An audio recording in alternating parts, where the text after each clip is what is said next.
morning, good afternoon, good evening, wherever you are, whatever you're doing, and welcome to another Media Matters special for Anfield Index. It's been a bit of a crazy 24 hours, hasn't it, so far, ladies and gents? It's been a crazy window so far, despite what has and maybe hasn't happened today. And there's only one real man we can go to, the international man of mystery, new YouTube star, maybe the most active man I'm seeing in the Patch Journal area at the moment. It is Mr. Lewis Steele. And it's been a busy 24 hours for you, Mr. Steele. How are we? It's been a very busy 24 hours. I was in the office yesterday doing some boring admin stuff, and then I got home and thought I'll do a live. And then I spoke for about an hour on YouTube Live. And then the second I got off the live, Fabrizio dropped a bomber that turned out to be not all true, but there we go. Yeah, plenty to get into around the transfers. And there's one place to start, let's be honest. We'll get right into it, first of all.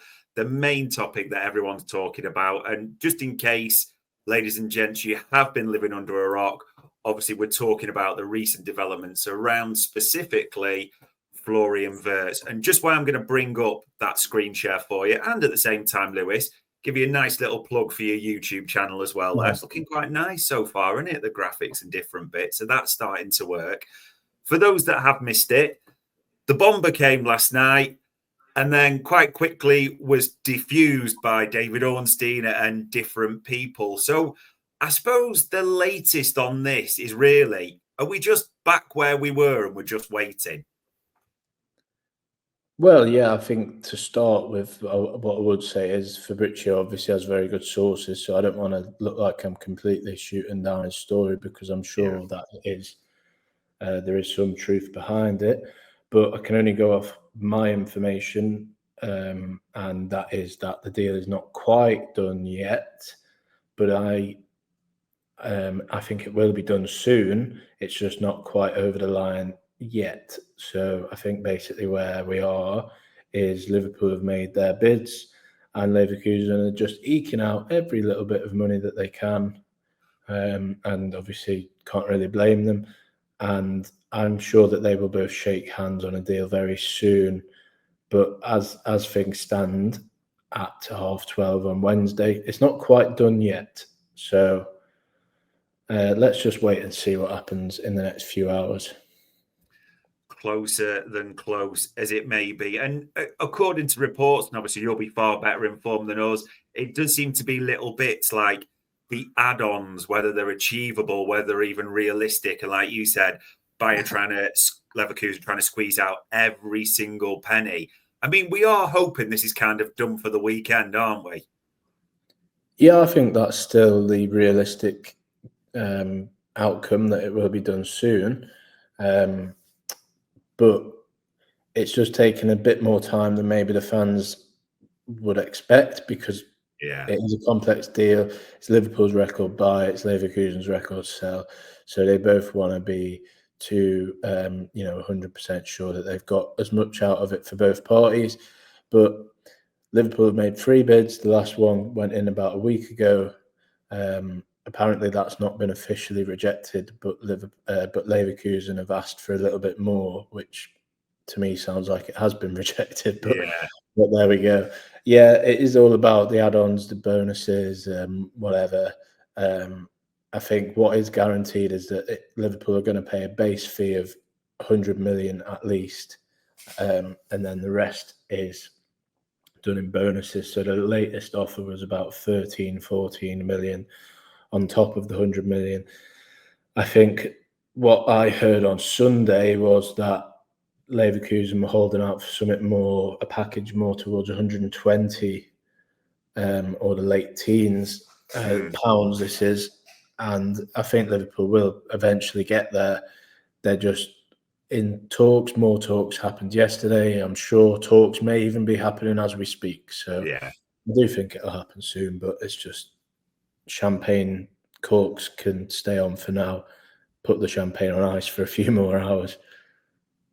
Yeah, and then we'll get the second dopamine hit from the bomber. And You mentioned your live there. So before I go into some key details, which we're going to throw at you from your live, is it fair to say that the ultimate result of that live was Barry 1, Steele 0?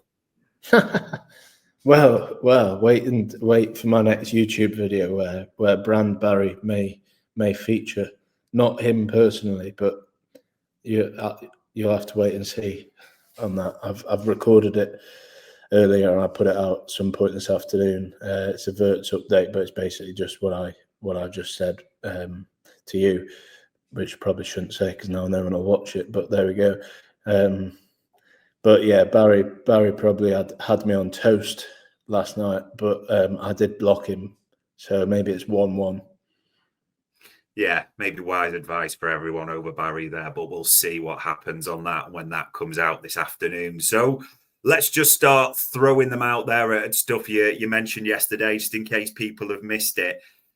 Liverpool have made a signing this week, a young kid, I believe it's pronounced Pesci, the goalkeeper, the Hungarian. The noise around it, and you mentioned this as well, the club are quite positive about this. I know it's not a headline grabber, but they're happy they've got this one in, aren't they? Yeah, I've spoke to a few people on Pesci, or however you say it, and I've only had glowing responses. So I think Liverpool are quite happy with the deal that they've managed to pull off for him. Quite cheap in the grand scheme of things, 1.5 million, I think. And he looks like a real one for the future. I think obviously patience will be required because he's not going to get into the first team straight away. But it's a bit like not quite the same as when they bought Kelleher because he was a bit younger, but it is similar in terms of, they're buying one of the best young goalkeepers on the market and they're going to improve him themselves at Liverpool. Maybe he'll have a loan along the way as well. But I spoke to a guy in Hungary yesterday and he said, this kid means business. He's really, really good. So we'll have to see on that, but only glowing responses to people that I've asked about him. Which is a good sign. And one person who would have got a glowing response is Vítězslav Jaros from Johnny Heitinger, who's moved to Ajax. And I'm guessing we're all expecting that loan to happen as well at some point. Yeah, I mean, the information I have is that Ajax like him, so it doesn't necessarily mean he's definitely going there. But I think he will be going out on loan definitely this season. He obviously won the Austrian League in his last loan, and then was the third choice keeper for a year. Played away at Palace when Kelleher got injured. Or was it Alisson that got injured? I can't remember. One of them. Kelleher might have been ill that day. I can't remember. But he played once or in the league at least. Played in the cup at least once, maybe twice. Can't remember. And he's a decent keeper. So I think obviously if he's playing for Ajax for a year, his value is only going to go up. So even if he doesn't make it Liverpool, then they will hope that in the future they may be able to sell him for a decent fee. But yeah, Ajax are obviously one of the clubs that we know are interested, but as far as I'm aware, different clubs are lurking as well. So we'll see on Jaros, but yeah, it seems like he's going out on loan, and then maybe Pesci will be the third choice keeper. Obviously, there's Harvey Davis as well, but I know that he went out on loan to Crewe and didn't really do that well as far as I'm aware, but obviously he was only young, so maybe things have changed since then. Yeah, we'll have to see what develops on that front. And another one that's filling up the chat panel, you knew I was going to ask you about Milos Kirks, because that's the other one it feels like is closest. It also seems that from reports, Bournemouth have got their replacement, or they're set to get their replacement left back as well. So is this another still when, not if? Yeah, this is still when, not if. It's just, again, it's just time and patience is urged from me. But yeah, as far as I'm aware, Liverpool and Bournemouth, both they're gonna do a deal. Basically, it's just a matter of when. But yeah, I think Liverpool have relaxed on the when element because they know that he's going to be their player soon. So I think it's all nothing to worry about on Kirks either. I might maybe developments this week, but maybe it's one for next week. I'm not sure. Yeah, fingers crossed. It'd be nice to get 2 over the line soon, but maybe that's just being greedy. And you kind of alluded to it in your YouTube as well. There's good character references going forward for Kirkes, isn't there? There's good references from various people around him in Bournemouth. Yeah, I mean, I've spoke to a few people. I've got a piece ready for when he signs, and I'll do a YouTube video when he signs with a few of them voices that I've spoken to, quoted. And as I said with Pesci, like no one's had a bad word to say about him. But the thing about Kirkes, everyone talks about his attitude in a good way, in terms of he's just so focused on football. He's such a nice lad to have around the group. Someone said to me, like, he's not going to come in and be quiet and settle in slowly like you would in any job that you just start. He's going to come in and be like not like he's going to be like boisterous or whatever, but like he's going to come in and, you know, be part of the group straight away. That's just the sort of character he is. And they said like the competition with Robertson's only going to elevate his game. So nice. Let's see. But everything that I've heard on Kirkes is good, and he's obviously very young. His stats are good. I've got some stats like comparing him and Robbo last season, and their sort of key stats. And Kirkes, they're quite even, to be honest. Kirkes is just coming out on top, but obviously there's the factor that one of them plays for Bournemouth, so he's not as much of the ball and stuff like that. So. Which is to be fair, for a 21-year-old to be putting up those stats already is a good sign. And a few asking there, like Malcolm, any striker news? We will get to strikers in the attacking line soon. But another left back and young left backs, Jerel Hatau at Ajax. It sounds like, if we heard it right, as the head coach trumped the captain on this for why we're going for Kirkes.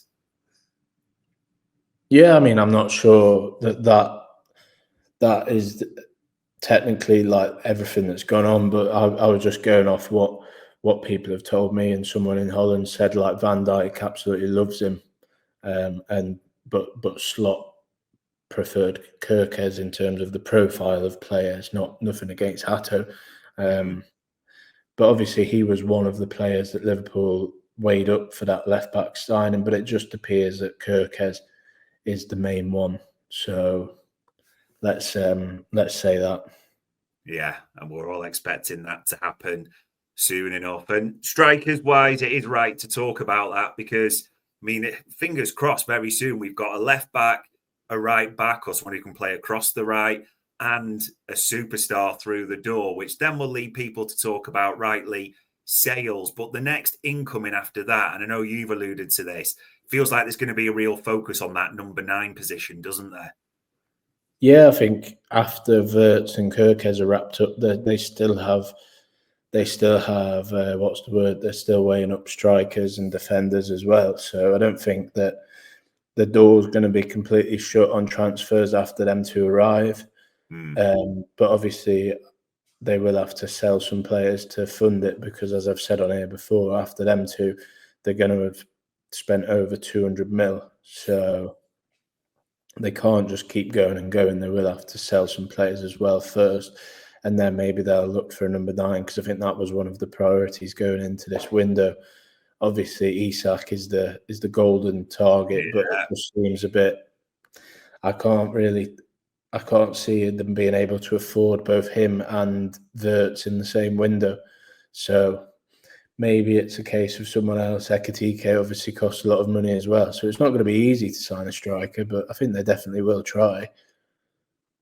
Will be interesting to see what quality. And I suppose for strikers going the other way, David Ornstein mentioned Al Hilal making an inquiry for Darwin, which I think people probably wanted a bit sooner, and it's not going to be, or it's definitely not going to be in time for the Club World Cup now.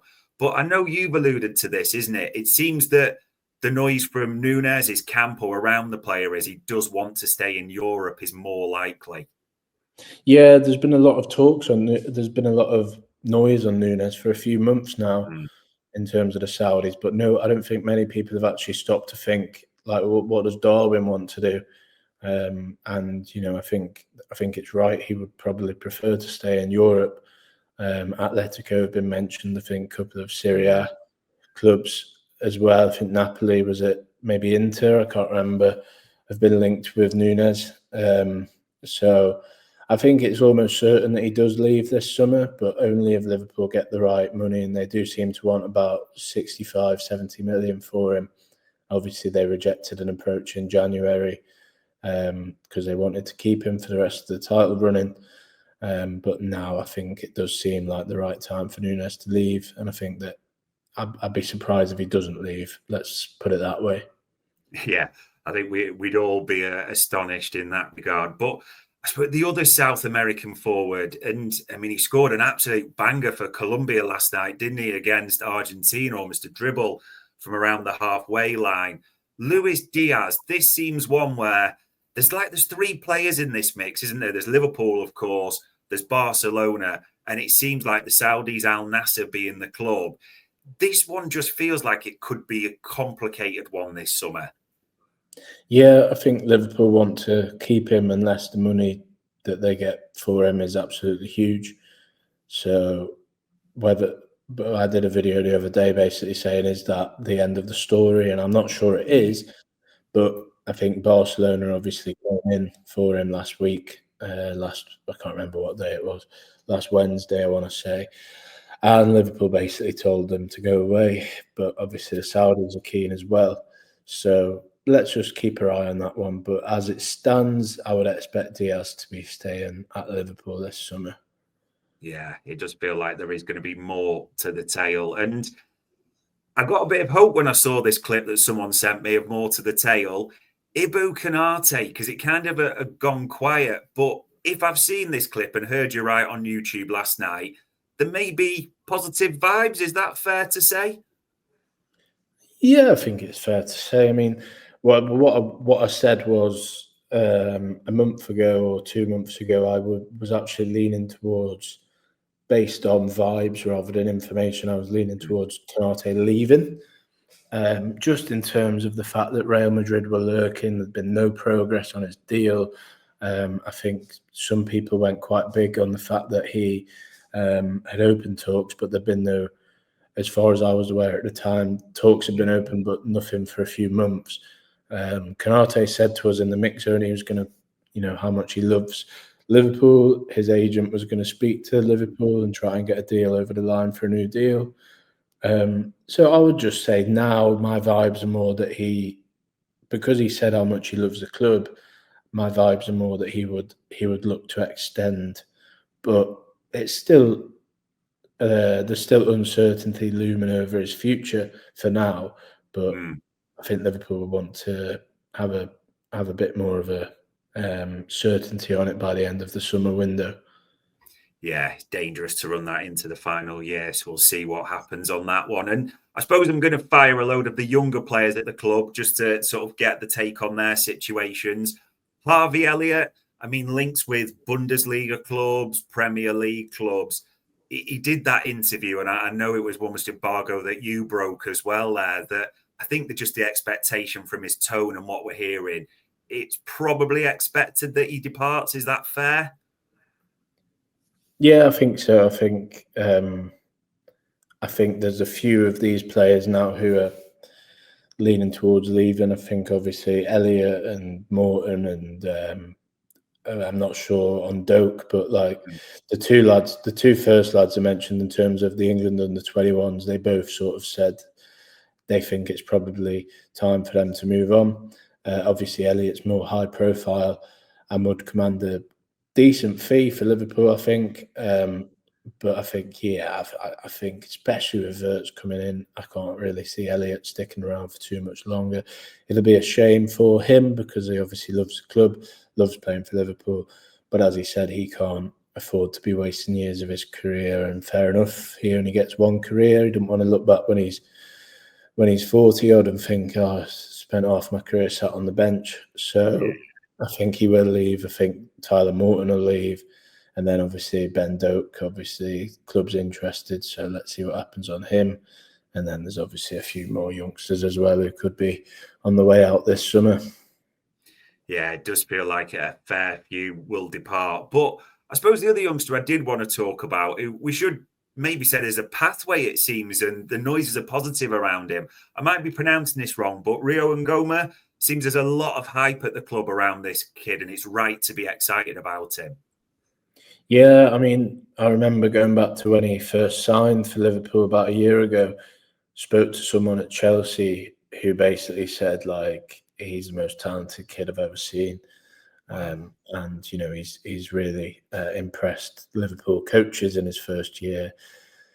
Obviously, they have to be careful with him. He's very young. They want to keep him out of the spotlight if they can. But he's already made his first team debut, probably I would say ahead of schedule, ahead of time.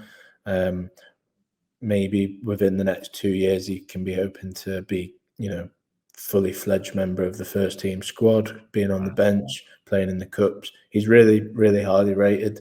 He's a raw talent, so there's a lot of improvement to be done in terms of his end product and his work rate off the ball and stuff. But I think as a raw talent, he's really, really good. So maybe he's one to watch if he goes on the tour. That would be quite nice to see. Yeah, definitely will be good to see him get minutes in the Far East. We'll see if that happens. And I suppose the final bit is right to talk about staff more than players a little bit, because Johnny Heitinger's gone. It seems like Dirk Kuyt's agent ruled him out. There's no real names at this new assistant role at the moment who seem front runners. No, there's not. But this time last year, I remember the Heitinger one came out of nowhere as well. I think I did that story at the time. Someone just texted me in the morning, basically saying, "Oh, Heitinger's going to be the new assistant manager, and Aaron Briggs is coming with him as well."